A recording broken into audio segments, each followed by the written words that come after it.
Hi all. Yesterday I did this live reaction video to the Rolling Stone 200 Greatest Singers of All Time list. I went into the list not knowing a whole lot about it, except that a lot of people were unhappy with it and that Celine Dion didn't make the list. I thought I'd go and have a look, see what I thought.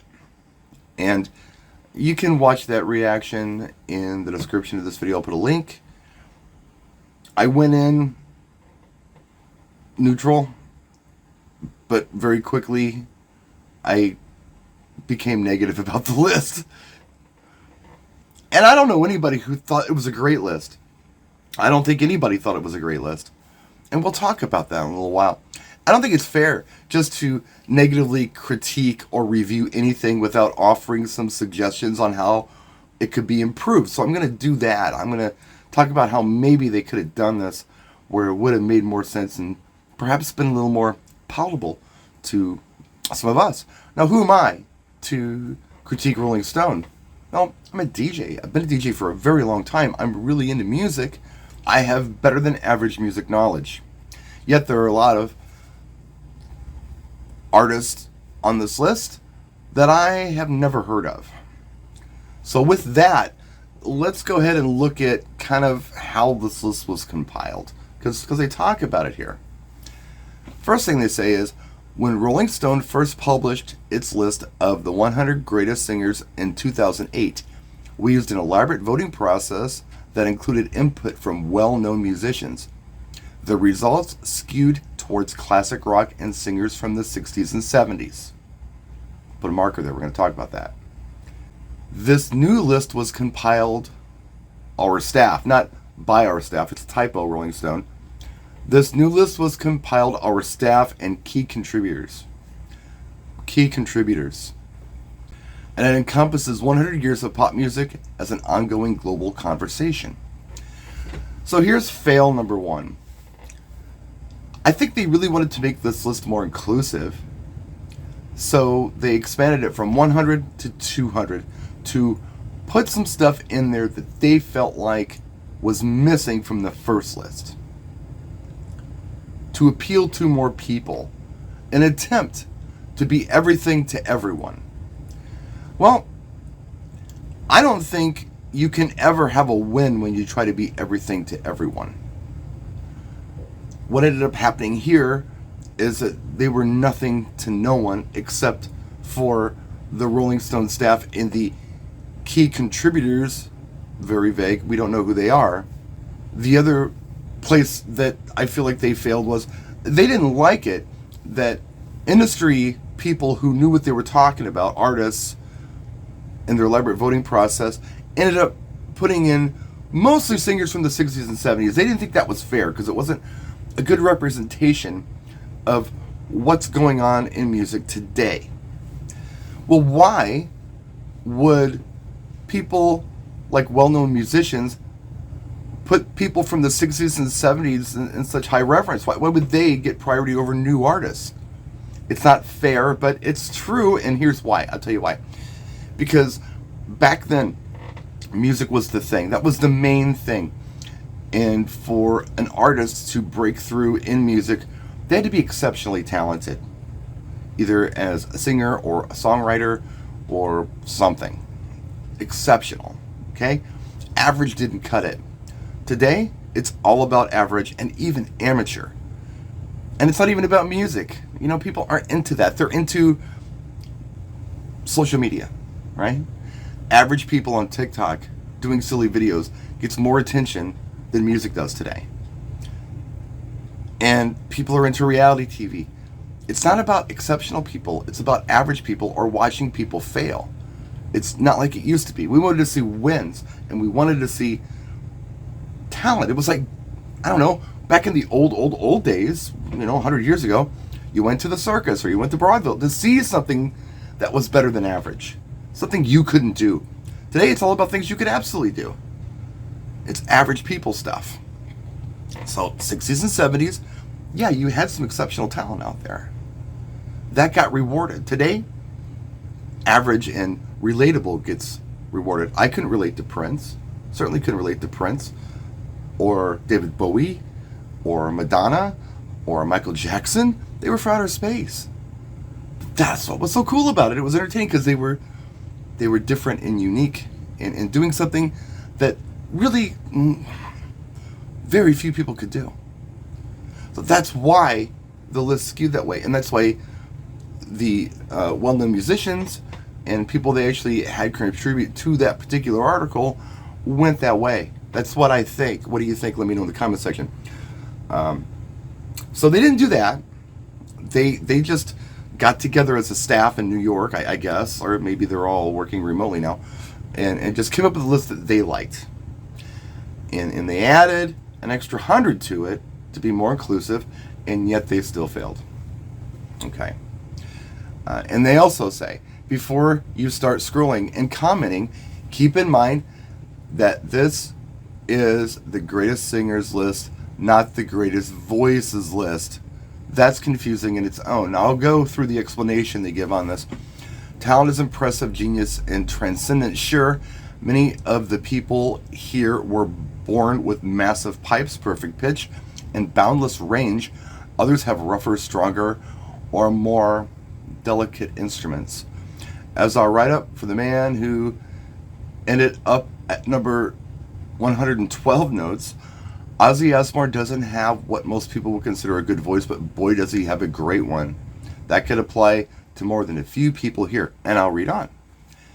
In all cases, what mattered most to us was originality, influence, and depth of an artist's catalog, and the breadth, I think that's how you say that word, it means the width, the size, I guess, of their music legacy. A voice that can be gorgeous like Mariah Carey's, rugged like Toot Hilbert's, I don't know who that is, understated like Willie Nelson, slippery and sumptuous like D'Angelo's, or bracing like Bob Dylan's. Okay, so here's what's weird about this. They're talking about how these artists, it's not just about if they can sing well or not, but if their catalog is massive and they're influential, great. Yet D'Angelo's there. How big is D'Angelo's catalog? I'm familiar with Untitled, which, by the way, to me, sounds like a remake of a 10-year-old Prince song at the time it came out, which was, what, sometime in the 90s? It sounded like something that was recorded for Prince's Black Album. Like a I don't know, like a homage to it. The vocals and the instruments and everything. I thought it was a Prince song, an old Prince song I missed when I first heard it. This guy doesn't have a huge catalog, but he's on the list. Who's not on the list? A lot of people aren't on the list. But what's more important is who is on the list. There are artists like Iggy Pop on the list. Okay? If anybody ever considered Iggy Pop a great singer, let me know in the comment section. I like Iggy Pop, but he's punk and not necessarily a great singer. He's one example. There are many more. Yet, here are some omissions. Some people who didn't make the list off the top of my head, famously, on social media. Most people will tell you that Celine Dion's not on the list. That's true. She's got a huge catalog, right? And very influential. And anybody who knows anything about music will say, yeah, as far as great singers, she ranks up there. But who else isn't on the list? Ann Wilson from Heart isn't on the list.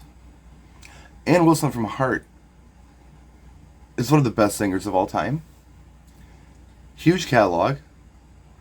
Writer.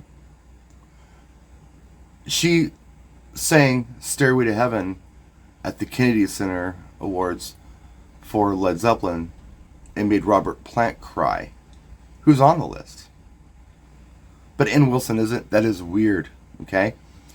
Olivia Newton-John. Okay, she's topical at least. I mean, she recently passed away. People have rediscovered her catalog. No one sounds like Olivia Newton-John. She's an amazing singer. She's not on the list. More contemporary. If you're thinking, oh, I'm talking about old people again. Well, hold on a second. Miley Cyrus isn't on the list. She's an amazing singer. Very influential as a kid, as an adult. Yeah, she's pulled some weird stunts, but a lot of these people have too. And she's not here. She's not here. Taylor Swift is. So they're suggesting Taylor Swift is a better singer than Miley Cyrus. I have a hard time swallowing that pill. So, here are some things I think they could have done to improve the list. Even if they were going for that goal of including world music, people you've never heard of, but they're great and influential, but you've never heard of them.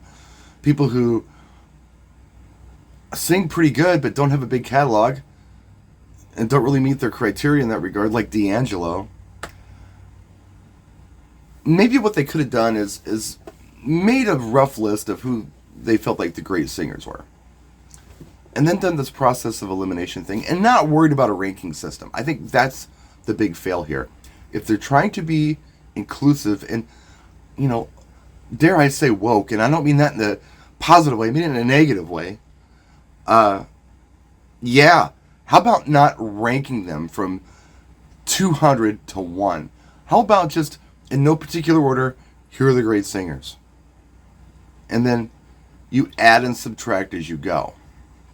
Maybe that would make more sense. But again, in their effort to be all-inclusive and be a little something for everybody, they ended up being nothing to no one. So my conclusion on this is that the writers at Rolling Stone or the staff at Rolling Stone are not the experts, and Rolling Stone is no longer a relevant source for anything music. Music is not their thing, and they should just stop while they're ahead. This list is embarrassing, and they should take it down. But at least people are talking about Rolling Stone again. It's been a while, huh? Anyway, I don't know. Yeah, that's what I would do. Not list them in order, and do a little process of elimination, and maybe ask somebody who knows something about music to contribute to your list. And not just one person. And not just someone who has an agenda to get their country or something they like on the list that the masses have never heard of. Maybe that's the way to be more inclusive. And to be more fair. To not rank them, just to simply include them. Especially if you're going to expand it to 200. I think a bigger challenge would have kept it to 100 and really done some serious homework. But I don't know. What do I know? I'm just a DJ from Milwaukee. That's it. That's my review of it. It's a hot mess. And I hope they never do anything like this again. We'll see you next time. Practice and enjoy.